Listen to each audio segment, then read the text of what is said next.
Hey, good morning, everybody. Just getting set up. Brandy is in the background doing her little thingamajigs. I don't know that part at all. I mean, for all I know, Brandy could be like literally playing Candy Crush and being like, "Yeah, you're live," and I'm just here rambling. It's just Golden Acres' way to keep me away from customers for as long. Occupy Colin in the podcast studio. But no, we're getting set up. I hope everybody's having a good Saturday, wherever you're tuning in from. Whether in Calgary, it's not great. We've definitely had worse at this time of year. I was looking through my memories. My phone gives me memories like last year, 3 years ago, springtime. And I think it was 4 or 5 years ago. And on this day, we had like this much snow in my backyard. So, and I don't think it was just my backyard. I think it was all of Calgary maybe had that much snow. I forgot about that. Yep, yep. Welcome to Calgary. So, yeah, the weather's not great today. A little cool. We're expecting some rain, maybe some wet snow. But you know what? Thursday afternoon, we officially opened our perennial and annual department and tree lot. Still very early. We don't have a ton of stuff. I mean, it's full. Perennials, there's lots of choice, but there is way more stuff coming. And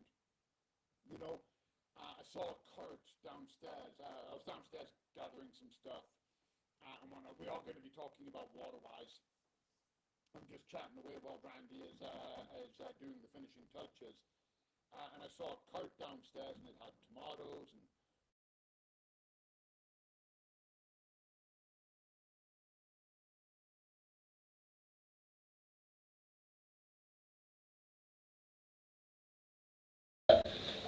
we just had a great week down at the call for Earth Week. So this Tuesday, the 22nd, is Earth Day. We were down at the call on Sunday. We have an entire podcast on Earth Week, Earth Day, what we can be doing. And it's not just the plan is, and it was Brandy who kind of brought this up, and it's such a good idea. Is Earth Day, we don't need to do a ton of things on Earth Day and then do nothing. It's a good day to just kind of maybe look and see if you can make a couple of just small tweaks in your habits that will reap, dividends. I'm trying to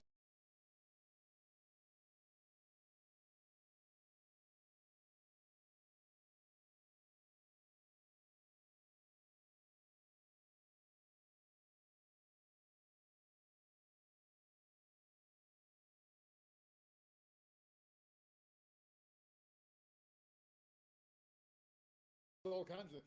Speaking of that, stay tuned to us because we have some local native plant ecological things coming up. I was going to say we have a planting day coming up, and we're going to be looking for volunteers from the community, and we're going to be doing a big planting in a city park with native plants. And some of these plants have been endangered; they're at risk. Stay tuned because we're going to be doing a lot more on that. I believe the planting day sometime at the end of May. More details coming soon. Feel like I'm doing breaking news.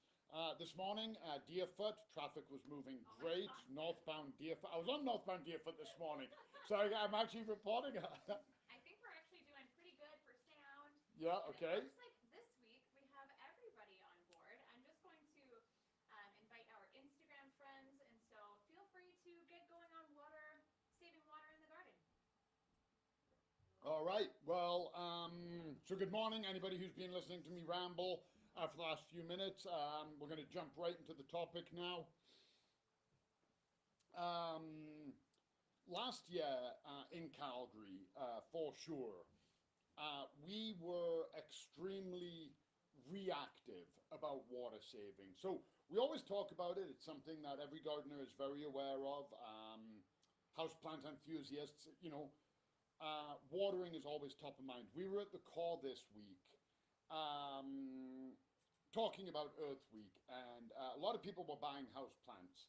The two questions we get darn near every sale: what kind of light does this plant need? How often do I water it?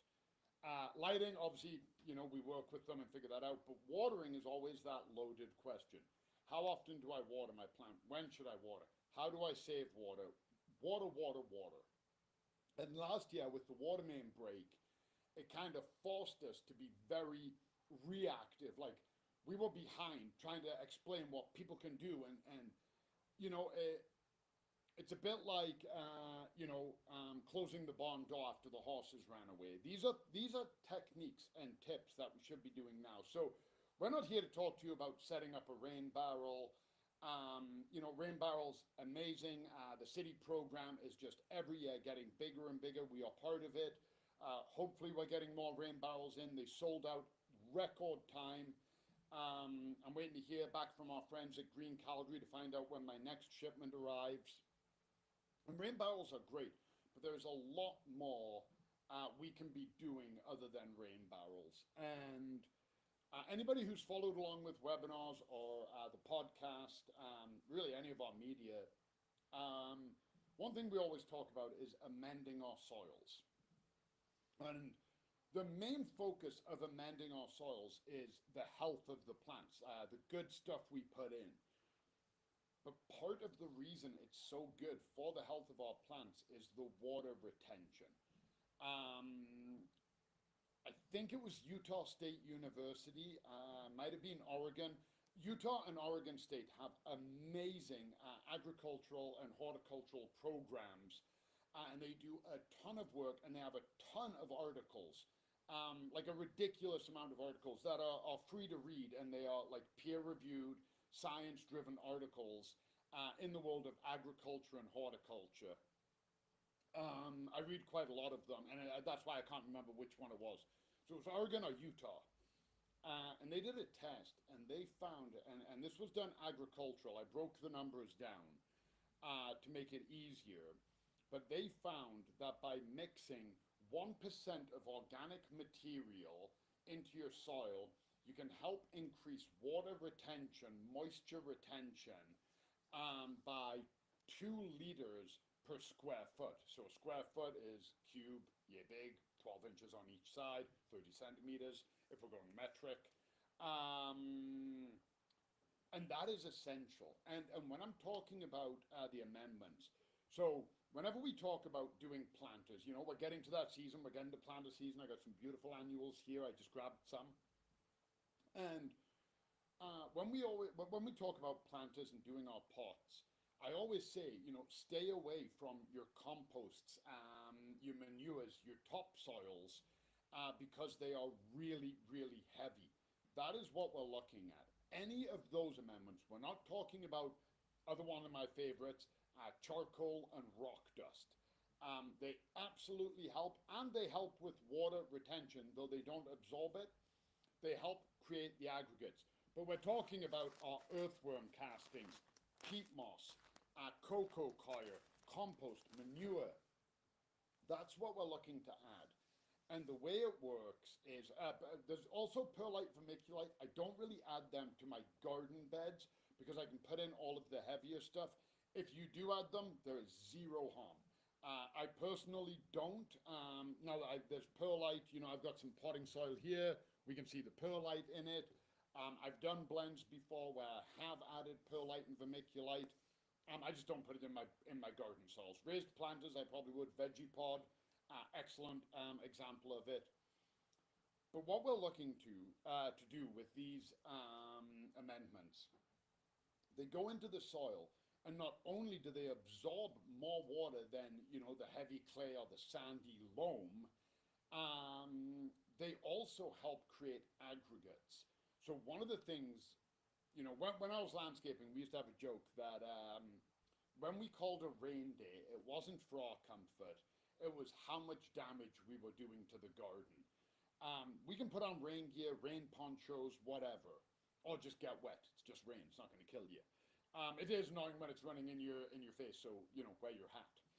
Um, but it was when we were doing very large gardens that had these deep, deep beds. Some of them, you know, 15, 20 feet deep, 40 feet long. So you have to walk through the flower bed and the soil is wet.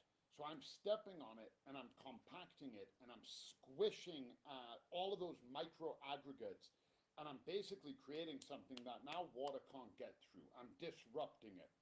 We're doing damage to the garden, we need to call it off.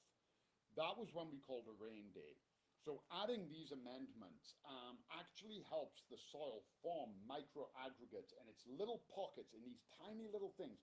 You pick up a handful, you squeeze it together gently, looks like just a clump of soil, but when you break it down and look under a microscope, even a magnifying glass, depending what level of aggregate you want to see, you'll see it's all different sizes of soil. And that's where the water and the moisture gets trapped. So these amendments, they're absorbing water, but they're also trapping water between them. And that's why amending our soil is so important. We're adding rich organic mineral and material for our plants to feed on, but we're also significantly increasing the moisture retention. So when we are looking at watering our soils, and we have something in there that's going to hold that moisture, we need to use less water. And they did it. I was telling Brandy about this, and I'll see if I can find the video. I'll get it to Brandy, and she can share it. But somebody did a study, and they had three patches of lawn. One was saturated, rained heavily, overwatered, whatever. One was very healthy. The garden had been amended properly. They'd put down proper turf builder. They put down, you know, top dressed with a good topsoil, peat moss, coir, manure, really healthy soil. And the other soil was completely drought, just baked hard under the sun. And they took a glass of water and they flipped it upside down on each one of the soil patches. The one that was saturated, the water stayed in the glass. The soil could not absorb any more water. It was at saturation point. The drought one that we think would just suck the soil down because it is so dry, repelled the water. The soil, when it gets that dry and it's that poor quality, becomes hydrophobic. It actually pushes water away. Potting soils, they've been dried for so long, they're sitting in bags. You water your plants and often the water just sits on top. That's why we're like water every day. You need to get that soil to absorb. The healthy soil had all of those amendments done properly. They put the glass and the water just went gone instantly. So it shows how much more we can bring in by having a healthy soil. So working with that is important. And then when we're talking now, I'm going to segue into plants. So I'm staying away from annuals. Most of our annual plants do require water. They were in the pot, in the garden. They may require water every other day, every day, depending on what you're growing. Sometimes really baking hot. I've talked about this. My tomatoes, I might have to water twice a day. And we're going to get to that. There are techniques there. But we're going to talk right now about our perennials. So we are bringing in native perennials. A lot of them are drought tolerant. And I've got some perennials here. And see if I can sneak around because I don't know how close I am to the cameras. Brandy will tell me my focus. But we can see here, there's a water smart, and they all have it. There's our poppy, and I've got a fescue here. Okay, and they say water smart. That means that they're going to be drought tolerant. They are going to be drought tolerant, and it's very important to make this distinction. If I plant this fescue in my garden and I don't water it, it will die. When we think about drought-tolerant plants, the number one drought-tolerant plant we think of, the cactus. Cacti start growing during the rainy season, during the monsoons. They establish, their roots establish, then it dries out and they can live. When we plant a new plant, regardless of what it is, we have to water it in. It needs the roots to establish. After a year, 2 years, then we can kind of say you get what you get. Whatever nature gives you, that's where you're going to go. But we really need to make sure they're established. So you take drought-tolerant plants, you establish them, and you amend the soil. you're light years ahead of most people in having a water-wise garden. So then the next thing we look at is how do we protect the soil? How do we protect the plants? Because we amend our soil, it looks great, but now it's baking under the sun. Calgary, Lethbridge, windy all the time. So our soil is drying out and the wind is blowing it, all of the dust is blowing out, and we're losing all of the good stuff. So how do we protect it?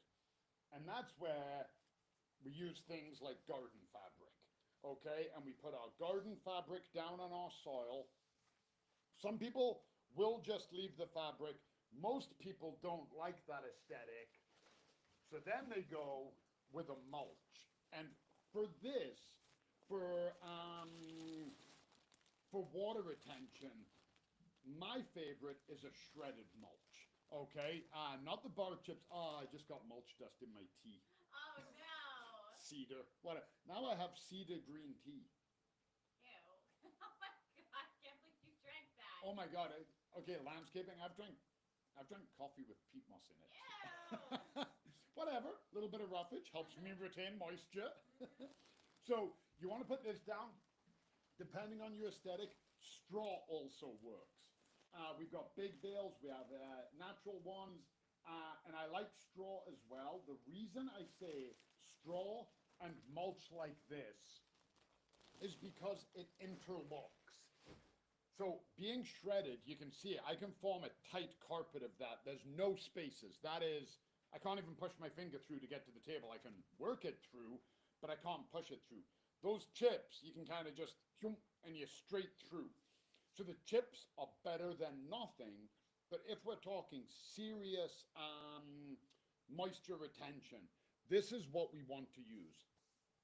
So do your plants, your perennials, your annuals, your tomatoes, your veggies, whatever it might be, you put your fabric down, you cut it, you put it around the root ball, you mulch on top. Now, any moisture that is in that soil is insulated. Works two ways though. So now, when we're watering from the top down onto it, it can be difficult because now we have to water to ensure we're going through a couple of inches of mulch and fabric. Absolutely doable. Rain, don't worry about. Rain is saturating. It lasts for so long. It hits and it just keeps soaking down. But I'm talking about when we're using our hose or our watering can. And by the way, on big pots as well, I should mention this, especially pots where we do veggies, pot this big with one tomato, you can absolutely use fabric and mulch in those pots. I don't do it in my annual pot. Anybody who's seen me plant an annual pot knows there isn't much soil surface in mine. But if you're the kind of person you like a more curated look, and you've got just a couple of annuals in a pot, and that's your style, that's your vibe, you can also mulch that as well. You don't maybe like the cedar mulch in the pot, there's black mulch, there's red mulch, there's different colors. As long as it's the shredded one, again, that's the best. But then how do we get the water to the plants? Because we've just literally put two barriers there, plus the water has to percolate through soil. Our soil is healthy, it's a great soil, but it still has to percolate through to get to the root system. We may have planted a tomato in a 1 gallon pot. Our tomato is now this far, so that's our bottom of our tomato, there's our soil surface, and we've got mulch and fabric up to here. I'm getting water down there, so I'm holding it on. How long do I do that for? That's where we look at using some other tools. So a really good one that I love is the good old soaker hose, okay? Soaker hoses, you roll this out and it's a hose that you won't even really be able to see it. Tons of perforations in it. So you roll this out, plant your perennials. Okay, we'll do a perennial bed. So we've planted our perennials. I've got my fescue, other plants, and they're looking good. Okay, and I want to put my mulch down. Now I'm going to run my hose, and I'm going to go here, and then I'm going to bring it to here, and then I'm going to go to here. Oh, hold on, we can't see you. Oh, we can't. Uh-oh. Okay, hold on, I'll put the camera on. Okay, go ahead. Okay, so I've planted my plants. I've put my perennials in. I love the way they look. They're great. Now I take my soaker hose, and I'm going to come, and I'm going to go right on this root ball. I'm going to go on this root ball, and I'm going to go onto this one as well. Then I'm going to put my fabric down. Then I'm going to put my mulch on top. And I'm going to leave this end of my soaker hose sticking out. I attach my garden hose. I turn it on. This all floods. I know it's wet. I turn it off. Put my garden hose back onto my wand, my nozzle, whatever I want. That soil is now soaked. It's going to saturate down to the roots, and that moisture is protected. This can be a pain in the butt for some people. They don't want to do it. They don't want to take the hose out, whatnot. They don't really have the area for it. Whatever the case might be, that's where we look at using things, other tools, like root feeders. So this is a traditional deep root feeder. It's normally used on trees and shrubs, can absolutely be used on perennials. Handle, footstep, it's got a fertilizer attachment here, universal water-soluble fertilizer. You push it in, and then if you can see, tell me if we can see this or if I need to come closer. No, you're good. So you can see a couple of holes at the bottom. So you sink this to the depth that you need. You're doing a huge tree, you sink it to there. You're doing a perennial like that, you sink it to there. Maybe a little up. Just enough to get it in. This, got a nice point, will pierce the mulch, pierce the fabric. You have your hose on it, and away you go. And now you're watering directly. I water that, I water that, I water that one, and I'm done. And that's what we look at for tools. Now, when it comes to our veggies, very important to protect them. Veggies need water. These, again, they're all water-wise. Maybe we don't get a ton of water. You know, we're 2 years forward now. These are established. They're looking good. We haven't had a lot of rain. They're drooping a bit, maybe browning a little bit. No problem. They'll come back.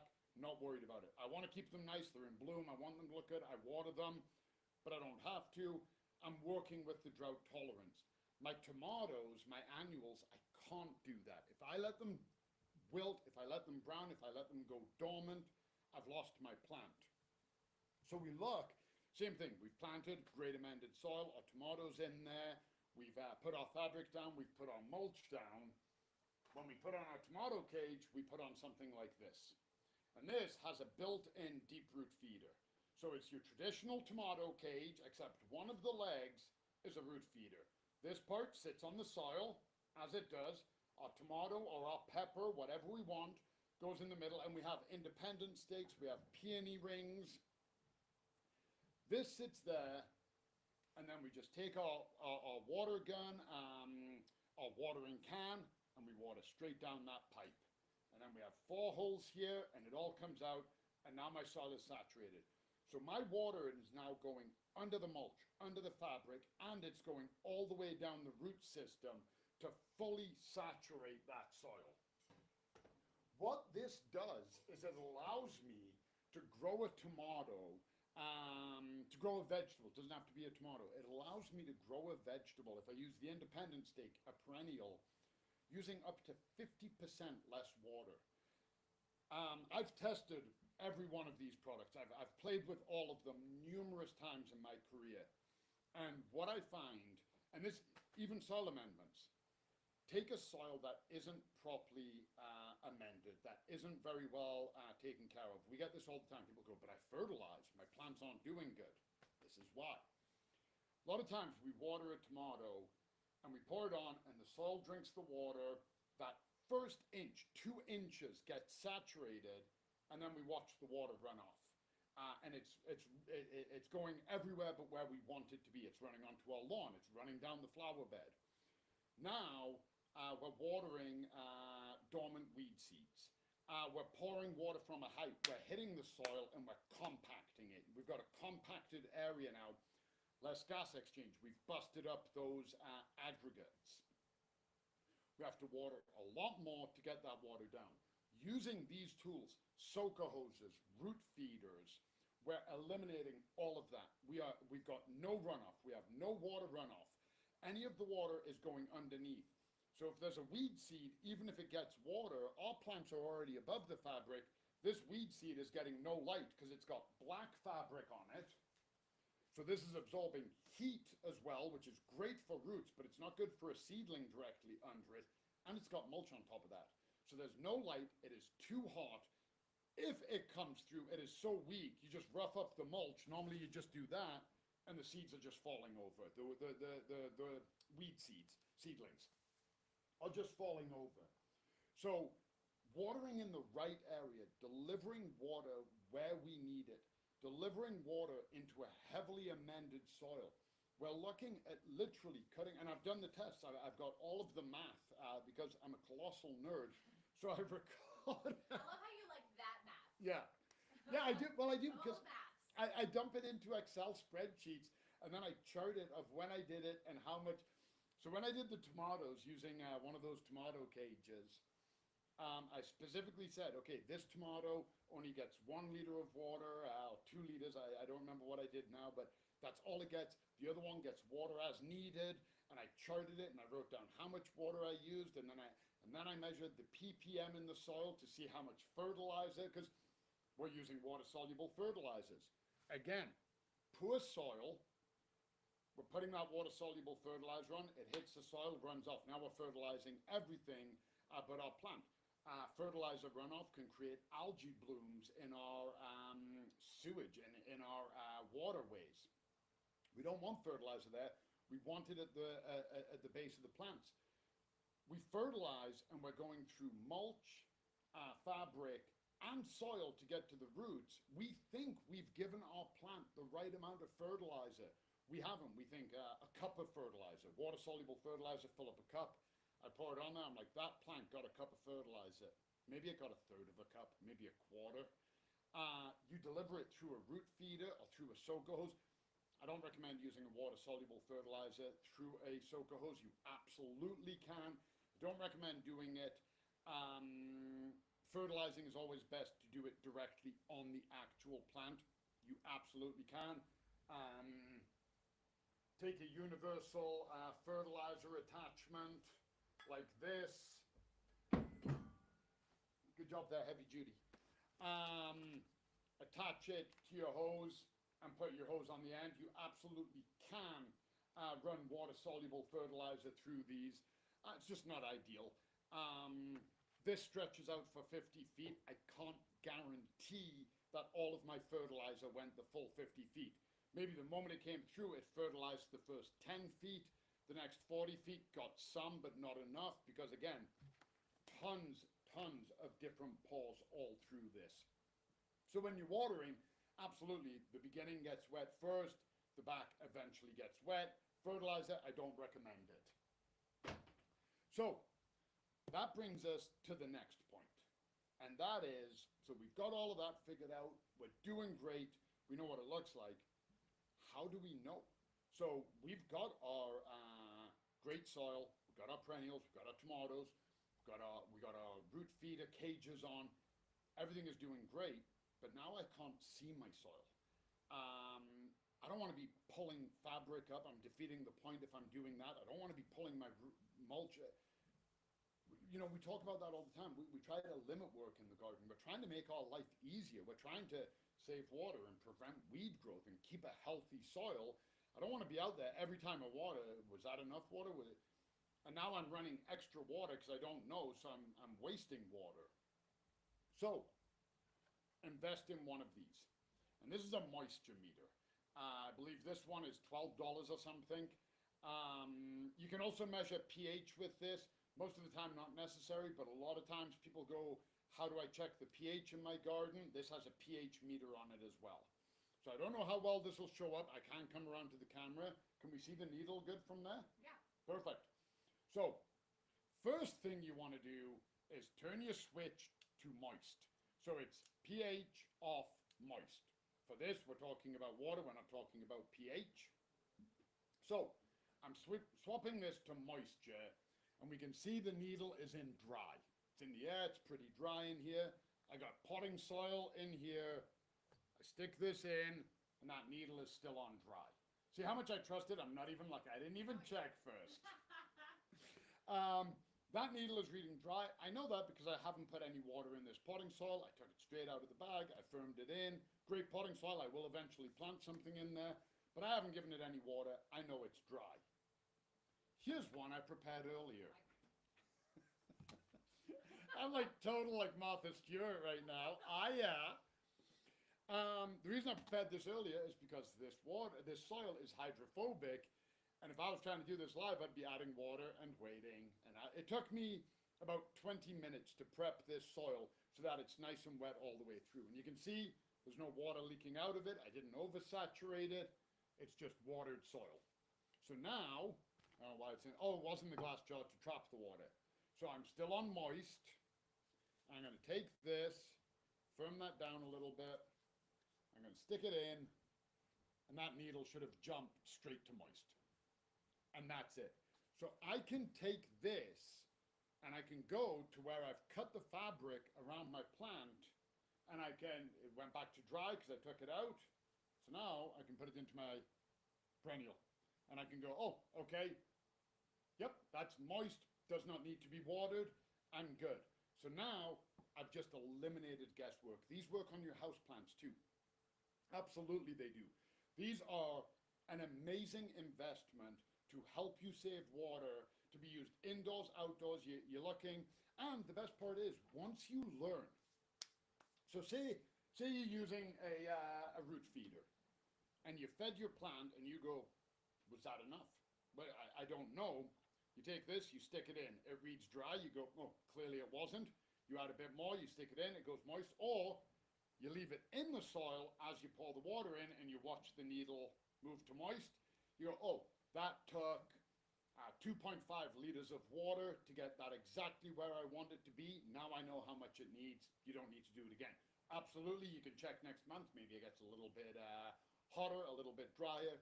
Your plant is growing more, it's drinking more water. Not a bad idea to check periodically, but this is going to tell us. Same with the soaker hose. We run our soaker hose for 10 minutes. We go, I think I'm good. We check, we go, oh, perfect, money. That's exactly where I want it to be. 10 minutes, 15, 20, 12 minutes, however exact you want to be, we can nail our timing.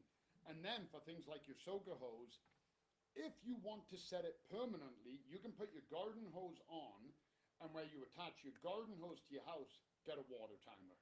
Now that will come on every morning at 5 o'clock. It will water your plants for 10 minutes, and it will stop, and you don't have to do it. Then you just go out periodically, check, everything is good, everything looks good, and there you go. And when we're not using too much moisture, we're saving money, we're helping the environment, we're helping the planet, we're helping our pocketbook.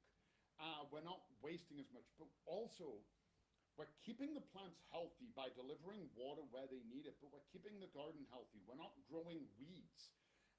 We're not compacting soil. We're not pouring water and we've got that standing water around the tomatoes while we're waiting for it to percolate in, and now we're encouraging bugs and pathogens. We've talked about that before. The mulch, I mean, if it rains, it's one thing, but our mulch will stay dry. So now it's helping repel bugs. The bugs are looking for a drink, but it's underground. So we're giving the water to the earthworms and all of the nematodes and all of the microorganisms under there.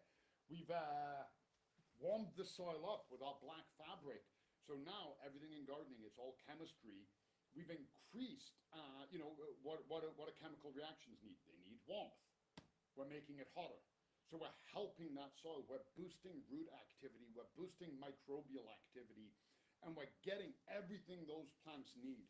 So we're saving water, we're promoting health, and we're stopping the bad stuff. And we're saving money. All of this can go a long way. And all of these are actionable items. You choose to do the one I pick every time. I sound like a broken record sometimes. Always amend your soil. Maybe you don't like mulch, maybe you don't like fabric, maybe you don't want to buy root feeders, whatever. If you just do that, you've already increased your game. You've helped. Any one of these can be done to help. You don't amend your soil for whatever reason. You're like, I don't need to. Maybe you don't have a bed. Maybe you're just using pots. Okay, that's great. One of these works great in a pot. Okay, you can grow, again, it's a tomato cage. You can grow your tomato in that and you're still delivering the water and you're leaving the soil nice and dry on top. So you can actually help prevent the aphids from coming. Any one of these will absolutely work independently, but when we start combining them all and we do that extra small amount of work now, like I said, We're looking at being proactive, not reactive.